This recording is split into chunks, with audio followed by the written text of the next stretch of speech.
타이타닉호가 대서양 바닥에 침몰한 지 100년 넘게 지났지만 과학자들은 여전히 난파선 내부에서 새로운 것을 발견 중입니다. 연구자들이 1985년 처음 배를 발견했을 때 많은 이들은 타이타닉이 수백 년간 안정적일 거라 믿었습니다. 하지만 최근 심해 조사 결과 난파선은 예상보다 훨씬 빨리 변하고 있습니다. 배 전체 구역이 약해져 강철 구조물이 무너지고 있으며 타이타닉의 유명한 부분 일부는 이미 사라졌습니다. 하지만 배 자체는 이야기의 일부에 불과합니다. 타이타닉 주변의 해저는 지금까지 발견된 것 중 가장 독특한 수중 고고학 유적지 중 하나가 되었습니다. 1912년 침몰 당시 배가 두 동강 나면서 선수와 선미가 가라앉는 동안 수천 개의 물건들이 해저에 흩어졌습니다. 오늘날 그 잔해지대는 수 킬로미터에 걸쳐 펼쳐져 있으며 배와 승객들로부터 나온 5,000개가 넘는 기록된 유물이 포함되어 있습니다. 지난 수십 년 동안 로봇 잠수정과 심해 탐사대는 선상에 있던 사람들의 소지품 수천 점을 기록해왔습니다. 가장 인상적인 발견 중에는 짐 가방, 보석, 시계, 신발, 그리고 깊고 어두운 대서양 바닷속에서 보존된 개인 소지품들이 있습니다. 가죽 여행 가방이 여전히 닫힌 채로 발견되어 내부의 옷과 문서들을 보호하고 있었습니다. 몇몇 경우에는 100년이 넘는 시간 동안 물속에 있었음에도 불구하고 종이, 라벨과 천의 무늬까지도 여전히 볼 수 있었습니다. 유명한 유물 중 하나는 한 승객에게서 발견된 금색 회중시계입니다. 이 시계는 새벽 2시 28분에 멈춰 있었으며 이는 타이타닉호가 침몰한 직후였습니다. 이와 비슷한 시계들이 수년간 여러 차례 발견되어 역사가들은 배의 마지막 순간에 대한 시간대를 더 명확히 파악할 수 있게 되었습니다. 보석류 또한 난파선 현장에서 회수되었습니다. 탐사대는 다이아몬드 반지, 금목걸이, 브로치 등 한때 1등석 승객들이 소유했던 귀중품들을 발견했습니다. 이 중 일부 물품은 승객 기록과 가족 기록과 대조되어 역사가들이 원래 소유주를 확인할 수 있었습니다. 연구자들은 난파선 잔해 속 밀봉된 병들도 발견했습니다. 회수된 여러 와인 병들은 해저에서 100년 넘는 시간이 흘렀음에도 온전했습니다. 그 깊이의 수압 덕분에 코르크마개가 밀봉되어 있었습니다. 하지만 모든 발견이 화려한 것은 아닙니다. 과학자들은 또한 타이타닉호에서의 삶을 더 개인적으로 들여다볼 수 있는 일상용품들도 발견했습니다.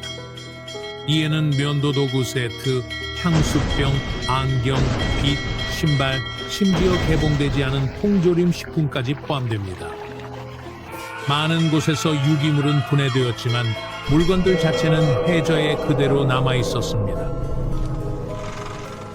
초기 탐사에서 발견된 가장 소름 끼치는 발견 중 하나는 해저에 나란히 놓여있는 신발 한 쌍들이었습니다. 연구자들은 이 신발들이 침몰 후 승객들이 마지막으로 머물렀던 위치를 표시한다고 믿고 있습니다. 시간이 흐르면서 시신은 분해되어 신발만 남게 되었습니다. 이 모든 유물들은 역사가들이 마지막 항해 당시 선상에서의 삶이 어땠는지 더 잘 이해하는 데 도움을 줍니다. 하지만 이러한 물건들이 해저 곳곳에 흩어져 있는 반면 난파선 자체는 서서히 사라지고 있습니다. 그 이유를 이해하려면 오늘날 타이타닉이 놓여있는 극한 환경을 살펴보는 것이 도움이 됩니다. 난파선은 북대서양 해수면 아래 거의 3,800m 깊이에 자리하고 있습니다. 그 깊이에서는 압력이 해수면보다 380배 이상 높고 온도는 보통 1도에서 2도 사이를 유지합니다. 햇빛은 결코 해저까지 닿지 않으며 이 지역 전체는 영구적인 어둠에 뒤덮여 있습니다. 과학자들이 1985년에 처음 난파선을 발견했을 때 선체의 뱃머리는 놀라울 정도로 알아볼 수 있을 만큼 형태를 유지하고 있었습니다. 난간도 여전히 서 있었습니다. 갑판 구조물도 보였습니다. 일부 계구부를 통해 소형 잠수정이 선박 내부 일부를 들여다볼 수도 있었습니다. 하지만 이후 탐사대들은 금속 표면 전체에 뭔가 이상한 것이 자라고 있다는 점을 발견하기 시작했습니다. 난파선 곳곳에 난간, 창문, 부러진 빔에는 길게 녹이 형성되어 매달려 있었습니다. 처음 봤을 때는 평범한 부식처럼 보였습니다. 하지만 과학자들이 이를 자세히 조사했을 때 이 구조물들이 실제로는 살아있는 미생물에 의해 만들어졌다는 사실을 알게 되었습니다. 연구자들은 이 형성을 러스티클이라고 부릅니다. 러스티클은 철을 먹고 살아가는 박테리아 군집에 의해 생성됩니다. 이 미생물들은 배의 강철 표면에 달라붙어 천천히 금속을 분해합니다. 이들은 철을 먹으면서 난파선에서 바깥쪽으로 자라나는 긴 녹 구조물을 형성합니다. 일부 러스티클은 길이가 거의 1m에 달하며 배에서 마치 수중 종류석처럼 매달려 있습니다. 겉보기에는 단단해 보이지만 러스티클은 매우 부서지기 쉽습니다. 로봇 팔이나 잠수정이 건드리기만 해도 러스티클은 즉시 붉은 먼지로 부서집니다. 그 먼지는 본질적으로 배 자체의 잔해입니다. 박테리아는 고체 강철을 녹입자로 변환시키고 이 입자들은 결국 떨어져 나와 해저에 흩어집니다. 연구자들은 미생물 활동으로 인해 매년 수백 킬로그램의 금속이 난파선에서 사라질 수 있다고 추정합니다. 시간이 지남에 따라 이로 인해 한때 배의 전체 구역을 지탱하던 구조 지지대가 약해집니다. 금속이 점점 얇아지고 더 부서지기 쉬워지면서 난파선의 일부는 자체 무게를 견디지 못하고 붕괴되기 시작합니다. 이 과정은 이미 타이타닉의 여러 유명한 구역을 변화시켰습니다. 갑판의 일부 구역이 안쪽으로 무너졌고 난간이 떨어져 나갔으며 내부의 일부는 완전히 붕괴되었습니다. 유명한 특징 중 하나인 선장실의 욕조는 초기 탐사에서는 분명히 보였지만 주변 구조물이 악화되면서 이제는 사라졌습니다. 녹덩이만이 배를 손상시키는 유일한 힘은 아닙니다. 염수부식이 노출된 금속 표면을 계속 공격하고 있습니다. 심해 해류가 난파선 위로 퇴적물을 이동시킵니다. 특정 해양 생물들은 약해진 재질을 천천히 파고듭니다. 그 깊이에서의 엄청난 수압조차 이미 약해진 구조물에 지속적으로 압력을 가합니다. 이 모든 요인들 때문에 과학자들은 이제 타이타닉이 심각한 부식 단계에 접어들었다고 믿고 있습니다. 일부 연구자들은 가시적인 구조물의 상당 부분이 앞으로 수십 년 안에 붕괴될 수 있다고 추정합니다. 결국 난파선은 바다바닥에 녹과 잔해가 흩어진 낮은 더미로 평평해질지도 모릅니다. 배가 천천히 사라짐에도 불구하고 여전히 귀중한 과학적 정보를 제공하고 있습니다. 현대 탐사대는 고해상도 소나와 원격 조종 차량으로 난파선을 놀라울 정도로 세밀하게 기록합니다. 이러한 조사 덕분에 연구자들은 선박의 변화를 추적하고 붕괴될 구역의 디지털 기록을 보존합니다. 잔해지대의 정밀 매핑은 과학자들이 1912년 침몰 시 타이타닉이 어떻게 부서졌는지 이해하는 데에도 도움이 되었습니다. 초기 이론들에서는 배가 해수면 근처에서 두 동강 났다고 제시했었지만 현대 조사 결과 선체의 여러 부분이 단계적으로 파손되며 훨씬 복잡하게 부서졌음이 드러나고 있습니다. 참사가 발생한 지 110년이 넘었지만 타이타닉은 여전히 역사상 가장 많이 연구된 난파선 중 하나입니다. 과학자들이 이 난파선에서 배우고 있는 것은 단순히 침몰 이야기 그 이상입니다. 이 난파선은 심해 미생물 부식 그리고 대형 금속 구조물이 극한 환경에서 어떻게 분해되는지를 연구하는 중요한 실험실이 되었습니다. 어찌 보면 타이타닉은 여전히 변화하고 있으며 연구자들에게 새로운 사실을 계속해서 가르쳐주고 있지만 시간은 점점 흐르고 있습니다. 오늘날 조용히 배를 갉아먹고 있는 바로 그 미생물들이 결국 남아있는 대부분을 사라지게 만들 것입니다. 세월이 흐르면서 한때 2200명 이상의 승객을 태우고 대서양을 건넜던 이 거대한 여객선은 서서히 사라질지도 모릅니다. 결국 깊은 바다 어둠 속에 잠들었던 난파선의 흔적은 흩어진 유물들과 과학적 기록만이 남게 될 것입니다. 현재 타이타닉호가 얼마나 남아있을까 궁금해 본 적이 있나요? 자, 뉴스를 들었다면 여러분은 세계에서 가장 유명한 배가 침몰한 지 100년이 넘었다는 걸 아마 알고 있을 거예요. 1900년대 초반 세계 최대 여객선이었던 RMS 타이타닉호는 항구를 떠난 지 불과 며칠 만에 첫 항해 도중 침몰했습니다. 1912년 4월 14일 배는 빙산에 부딪혔고 그 당시 여객선에 타고 있던 2200여 명 중에 1500명 이상의 승객이 사망했어요. 놀랍게도 타이타닉호는 건설되는 데 3년이 걸렸지만 침몰하는 데는 3시간밖에 걸리지 않았어요. 만약 오늘날 그 배를 만든다면 2,100억 원 이상이 들었을 거예요. 타이타닉은 새벽 2시 20분에 대서양 표면에서 마지막으로 목격되었습니다. 그리고 수십 년 동안 사람들이 그 모습을 보지 못했어요. 1985년이 되었어야 그 배의 행방은 해양학자 로버트 발라드에 의해 발견되었습니다. 그래서 타이타닉호의 일부를 다시 볼 수 있게 됐어요. 발라드의 탐험에서 발견한 첫 번째 사실 중 하나는 실제로 두 동강이 났다는 거였어요. 타이타닉호가 현재 놓여있는 해저 부분에 대한 초기 탐사에서는 선체와 배의 갑판만 볼 수 있었습니다. 발라드에 따르면 이런 임무의 주된 목적은 유적이 훼손되는 것을 어떻게 막을 수 있을까를 알아내는 거예요. 또 다른 목적은 해저에 흩어져 있는 엄청난 양의 개인 물품을 회수하는 것이었습니다. 탐험가는 나중에 말하기를 바닥속 풍경이 감동적이었던 것만큼 충격적이었다고 했어요. 난파선 주변의 잔해 속에서 해양학자는 수많은 작은 물건들과 개인 소지품들을 발견했고 그중 많은 것을 다시 수면으로 가져왔습니다. 신발들이 있었어요. 어떤 신발은 더 고급이었어요. 승무원들의 옷가지도 있었어요. 거대한 프로펠러도요. 표면에서는 빛이 나고 반짝였겠지만 해저에서는 모래가 묻혀 있었습니다. 발라드는 주방용품이 흩어져 있던 지역의 길이가 1km가 넘었다고 말했어요. 상업용 주방을 가득 채울 만큼 충분한 접시, 냄비, 팬이 있었어요. 사상 처음으로 3D 애니메이션 영상의 흥미로운 이미지를 드러냅니다. 시뮬레이션은 타이타닉이 1912년 처음 출항했을 때부터 오늘날 폐허의 상태에 이르기까지의 과정을 보여줍니다. 하지만 시뮬레이션은 역사상 처음으로 난파선의 중심부로 여행하는 것을 꿈꿨던 심해 탐험가 제임스 카메론에겐 충분하지 않았어요. 네, 타이타닉의 유명한 영화 감독인 바로 그 제임스 카메론이요. 그는 타이타닉호의 잔해를 방문하기 위해 33번이나 다이빙을 했어요. 여기 흥미로운 사실이 있어요. 이 감독의 진정한 열정은 항상 바다였다고 합니다. 어렸을 때부터 그는 바다를 공부하고 싶어 했어요. 감독은 그의 직업일 뿐이었다고 할 수 있죠. 타이타닉을 감독할 기회가 찾아왔을 때 그는 직접 가서 배의 잔해를 확인할 수 있었기 때문에 승낙했다고 해요. 다시 난파선으로 돌아가 보죠. 제임스 카메론에 따르면 연구원들이 배의 외부에만 접근하는 것은 충분하지 않았다고 합니다. 그들은 내부로 들어가서 한때 세계에서 가장 큰 여객선의 호화로운 실내에 남아있는 것을 분석하고 사진을 찍을 필요가 있었어요.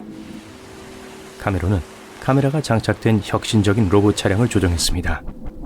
그것은 배가 가라앉은 이후로 아무도 본 적이 없는 타이타닉의 내부 공간을 보여주는 데 도움이 됐어요. 예를 들어 터키식 목욕탕은 여전히 타일벽이 거의 전부 남아있었어요. 이 목욕탕은 1등석 승객만을 위한 것이었습니다. 수영장과 3등석 식당 바로 옆에 위치해 있었고 무어 스타일로 디자인되었어요. 그곳에서 쉬던 사람들은 난방 담요를 얻을 수 있었고 웨이터들에게 필요한 건 뭐든지 가져다 달라고 요청할 수 있었어요. 침몰 이전의 사진들도 놀라웠지만 지금은 또 다른 종류의 놀라움을 선사합니다. 눈에 보이는 모든 것이 수면 아래 숨겨져 있다는 사실 때문이에요. 또 다른 충격적인 발견은 배의 돛대였어요. 타이타닉호가 침몰하기 전에 멋진 모습을 보면 돛대가 사람들의 많은 관심을 불러일으킵니다.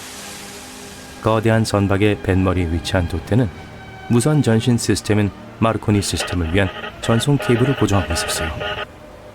타이타닉호가 개항한 영국 상선 깃발이 있던 곳이기도 했죠.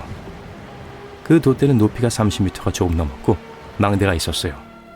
어느 날 돛대는 형체를 알아볼 수 없어요. 부식이 심해서 무너졌습니다. 망대도 부서졌어요. 이제 우리는 왜 오늘날의 타이타닉이 심해 탐험가들에게 진정한 보물인지 알 수 있습니다. 하지만 난파선이 대략 3,800m 깊이에 있기 때문에 햇빛이 존재하지 않아요. 그래서 유인 임무는 그 지역을 조사하기 위해 고급 기술 장비에 의존합니다. 왜 타이타닉이 70년 넘게 사람들의 눈에 띄지 않았다고 생각하세요? 왜냐하면 그 당시엔 사람들이 깊은 바닷속까지 내려간 건 물론 선명한 사진을 찍어 올 수 있을 만큼 기술이 발달하지 않았기 때문이에요. 영화 제작자들은 이 기술을 더욱 발전시켜 수중 촬영을 시도했어요. 카메라를 안에 넣을 상자를 만드는 것부터 시작했죠. 이제 심해 사진은 매우 발달했고 수중 생물의 놀라움을 느끼게 해줍니다.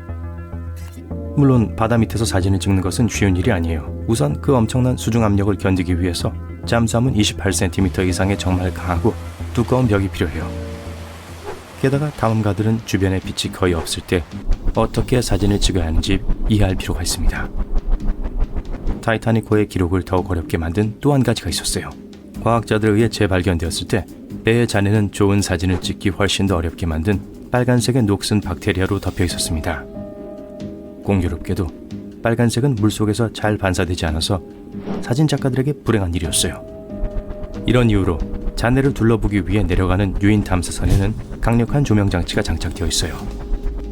멀리서 배의 일부분을 보면 마치 타이타닉호의 잔해 전체에서 젓갈색 왁스가 떨어지는 것처럼 보입니다. 하지만 실제로 이 고드름 모양의 구조는 미생물 집단이에요. 배가 가라앉았을 때 이전에 해저에 존재하지 않았던 엄청난 양의 박테리아를 가지고 내려왔어요. 하지만 이제 박테리아는 해저의 극한 조건 하에서 잔해를 부식시키는 끔찍한 조합으로 변했어요. 이 붉은 미생물 집단은 철과 강철을 먹고 사는데 타이타닉호에 남아있는 건 철과 강철뿐이에요. 그 미생물 중 하나는 할로모나스 타이타니카라고 불리는 박테리아입니다. 하루에 100kg의 철을 먹어치울 수 있어요. 타이타닉은 그들에게 거대한 식량원이죠. 연구원들이 이 기괴한 녹을 발견한 후 배 잔해의 수명에 대해 많은 추측이 있었습니다. 하지만 카메론과 그의 연구팀에 따르면 타이타닉은 조만간 붕괴되지 않을 것이라고 해요. 가장 최근의 한 탐험에서 유인 탐사선이 하나의 특별한 객실을 찾기 위해 자금을 지원받았습니다. 매우 중요한 승객인 벤자민 구겐하임의 객실이었어요. 네, 구겐하임 박물관이요. 구겐하임은 광산 거물의 아들이자 타이타닉호의 대서양 횡단 여행에 탑승한 엘리트 그룹의 일원이었어요. 필라델피아에서 태어난 구겐하임은 미국으로 귀국하고 있었어요. 하지만 우리 모두가 알다시피 그는 최종 목적지에 도착하지 못했습니다. 1912년 당시 400에서 800파운드의 가격, 오늘날 약 1억 원이 넘는 가격에 스테이트룸이라는 객실을 예약할 수 있었어요. 타이타닉호의 스테이트룸은 가장 호화로운 종류의 1등실이었습니다. B 또는 C 가판에 위치했고 자코비안, 조지아, 이탈리아 르네상스 등 11가지 이상의 다른 양식으로 장식되었어요. 방은 마호가니, 떡갈나무 등과 같은 이국적이고 희귀한 종류의 나무로 만들어진 조각 패널과 모자이크로 가득 차 있었어요. 구겐하임은 이 호화로운 방 중 하나에 묵었어요. 그리고 100년이 지난 후 그의 후손 중 한 명이 그 남자가 머물렀던 정확한 객실의 위치를 알아내기 위해 전체 탐사에 자금을 지원했습니다. 이 탐험은 내셔널 지오그래픽을 위한 다큐멘터리가 됐어요. 그리고 그들은 구겐하임의 방이 어디인지 알아냈죠. 대단하죠? 우리 모두 타이타닉에 나오는 잭과 로즈의 가슴 아픈 작별을 보며 울었죠? 스포일러 죄송해요. 하지만 이 유명한 배의 침몰에 얽힌 실제 이야기는 그 못지않게 감동적이었습니다. 조셉 라로슈는 1886년 아이티의 부유한 가정에서 태어났어요. 아버지 없이 자랐지만 어머니는 자수성가한 여성이자 존경받는 상인이었습니다. 삼촌은 아이티의 국가원수였죠. 조셉은 프랑스어, 크리올어, 영어에 능통했습니다. 15살의 조셉은 자신이 엔지니어가 되고 싶다는 걸 깨달았어요. 아이티에는 공과대학이 없었기 때문에 그는 교육을 받기 위해 프랑스로 건너갔습니다. 그 여정에는 무려 83일이 걸렸어요. 아직 학생이었던 조셉은 파리 교회에서 멘토를 통해 줄리엣을 만났습니다. 둘은 곧 친구가 되었고 더 큰 관계로 발전했어요. 두 사람은 결혼을 결심했습니다. 조셉은 인종차별 때문에 학업을 마친 후에도 보수가 좋은 일자리를 구할 수 없었어요. 똑똑한 청년은 자신이 더 잘할 수 있다는 걸 깨달았습니다. 게다가 그는 점점 더 늘어나는 가족을 부양해야 했고 곧 셋째 아이가 태어날 예정이었어요. IT에 있는 삼촌은 조셉이 수학과 교수로 취직할 수 있도록 도와주겠다고 약속했습니다. 조셉의 어머니는 아들과 가족이 IT에 살게 된다는 사실에 기뻐했어요. 그녀는 리 유니언 선물로 프랑스 정기선 라 프랑스의 1등석 티켓을 구입했습니다. 하지만 그 여객선에는 부모와 자식을 분리해서 식사하는 이상한 규정이 있었어요. 라로슈 부인은 어린 자식들을 바다 건너 여행길에 두고 슬픔에 잠기게 하고 싶지 않았습니다. 그래서 라프랑스호의 1등석 티켓을 RMS 타이타닉의 처녀 항해에 탑승할 2등석 티켓과 교환하기로 결정했어요. 타이타닉호는 엄청난 인기를 누리고 있었고 가족을 분리하지 않았기 때문에 좋은 기회로 보였던 거죠. 그들은 뉴욕에서 최종 목적지인 IT로 바로 갈 수 있는 다른 배로 갈아탈 계획이었습니다. 이 가족은 1912년 4월 10일 쉘브르에서 타이타닉에 탑승했어요. 그들은 3일 동안 호화로운 객실, 식당, 도서관, 2등석 승객이 이용할 수 있는 3개의 야외 산책로 데크를 즐길 수 있었습니다. 줄리엣은 타이타닉의 마지막 기항지인 아일랜드 퀸스타운에서 아버지에게 편지를 보냈어요. 숙소가 매우 만족스럽다고 전했습니다. 선실에는 2개의 침대와 막내를 위해 침대로 전환할 수 있는 소파가 있었거든요. 이 가족은 파리에서 함께 여행한 좋은 동료 승객들과 친구가 되었습니다. 줄리엣은 기내의 프랑스인들이 자신들 뿐이라고 생각해서 함께 식사를 했어요. 다 함께 여객선 갑판에서 시간을 보냈다고도 했습니다. 일부 소식통은 이 가족이 차가운 시선이나 가십 등을 많이 겪었다고 말하지만 그녀는 기내에 있던 사람들이 친절하다고 했죠.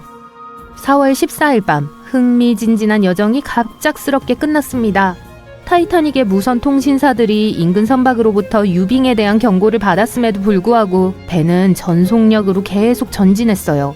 타이타닉의 선체가 뉴펀들랜드 해안에서 약 595km 떨어진 곳에서 빙산과 충돌한 것은 오후 11시 40분경이었습니다. 거의 침몰할 수 없는 이 배에는 구명보트가 심각하게 부족해서 승객 2,200명 중 절반 정도만 탑승할 수 있었어요. 가장 가까운 구조선인 카르파티아호는 너무 멀리 떨어져 있어 도움을 줄 수 없었습니다.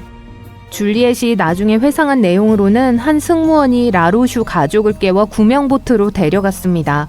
줄리엣은 영어를 전혀 할 줄 몰랐기 때문에 모든 상황이 더욱 무섭게 느껴졌죠. 자정을 조금 넘긴 시각, 승무원들은 구명보트에 탑승할 때 여성과 어린이들에게 우선권을 주라는 명령을 받았어요. 줄리엣은 나중에 사람들이 원하는 자리를 차지하기 위해 서로를 밀치며 끔찍한 패닉 상태가 시작됐다고 기억했어요. 어느 순간 그녀는 사람들이 자신의 큰딸을 끌어내어 심연에 던져버렸다고 느꼈습니다.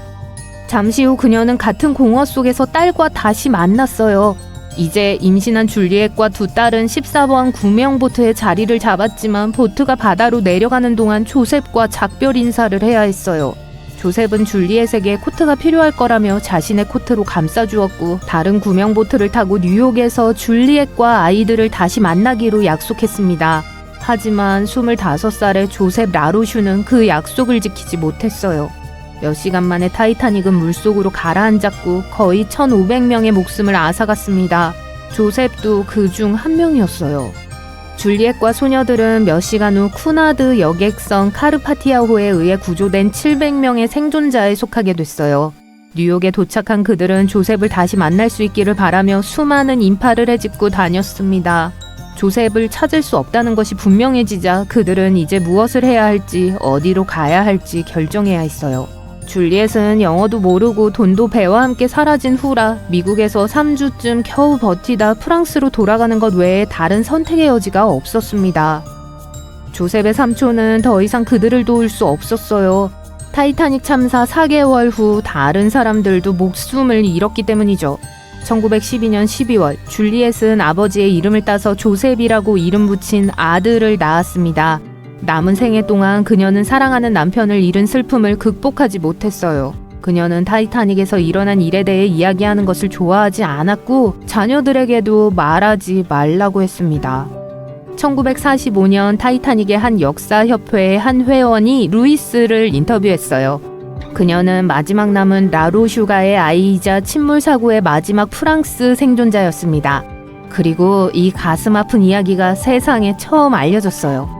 이 이야기는 몇몇 연극과 기사에 영감을 주었지만 다른 승객들의 이야기만큼의 관심을 받지는 못했습니다.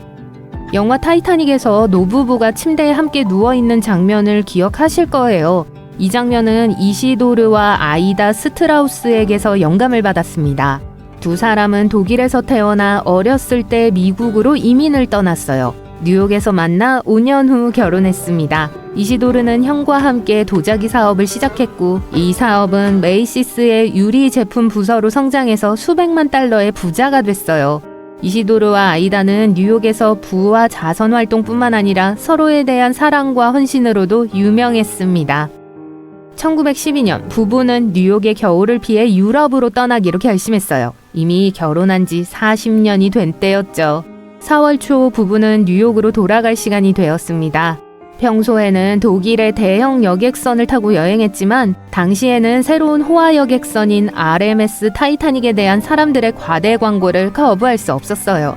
그래서 그들은 배 꼭대기에 있는 1등석 개인 스위트룸에 묵게 됐어요.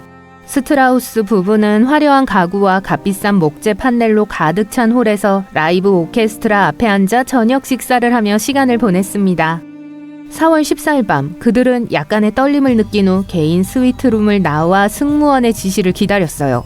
승무원들은 승객들에게 모두가 다시 배에 오를 때 패스가 필요하니 패스를 잃어버리지 말라고 말했습니다. 하지만 배가 가라앉고 있었어요. 스트라우스 부부는 8번 구명보트 옆에 서 있었습니다. 당시 67세였던 스트라우스 씨가 나이가 많다는 이유로 아내와 함께 자리를 제안받았어요. 그는 아직 여자를 희생시킬 만큼 늙지는 않았다며 거절했습니다. 여자와 아이들이 남겨지지 않도록 기다리고 싶어 했죠. 아이다의 도우미 엘렌 버드는 구명보트에 타기 전에 망설였지만 아이다가 그녀에게 가라고 말했습니다. 아이다는 남편을 침몰하는 배에 두고 갈 수 없다는 결정을 내렸죠. 더는 필요 없다며 자신의 아름다운 밍크 코트를 벗어 떨고 있는 도우미에게 건네주었습니다. 이시도르는 아이다를 설득하지 못했고 두 사람은 끝까지 함께 남았어요. 살아남은 1등석 승객 중 일부는 나중에 갑판에서 손을 잡고 평화롭게 서서 기다리던 부부의 모습을 본 적이 있다고 기억했습니다.